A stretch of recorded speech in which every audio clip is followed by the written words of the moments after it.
Online દિનપત્રીમાં 12 lakh હારી જતા એસીના આઉટડોરની ચોરી કરનાર ઇસમને સુરત ક્રાઇમ બ્રાન્ચે ઝડપી પાડ્યો। રાત્રિના અંધકારનો લાભ અલગ અલગ દુકાનના એસીના આઉટડોરની ચોરી કરતો હતો। ક્રાઇમ બ્રાન્ચે સરથાના પોલીસ સ્ટેશનમાં નોંધાયેલા 2 અને પૂર્ણા પોલીસ સ્ટેશનમાં નોંધાયેલા 2 ચોરીના ગુનાનો ભેદ ઉકેલ્યો। આરોપીનું નામ ચેતન લખાણી છે અને તે સરથાનાની સિવાય હાઇટ્સમાં રહે છે।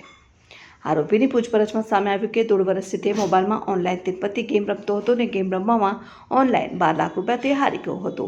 12 લાખ રૂપિયા હારી ગયા બાદ આરોપી 3 મહિના પહેલા ઘર છોડી નીકળી ગયો હતો। ત્યારબાદ આરોપી શહેરમાં અલગ અલગ જગ્યાઓ ઉપર લાવારીસની જેમ વસવાટ કરતો હતો। પોતાનું જીવન ચલાવવા માટે તેને અલગ અલગ જગ્યા પરથી એસીના આઉટડોર કાઢી વેચવા માટે એ ગોડાઉનમાં ભેગા કર્યા હતા।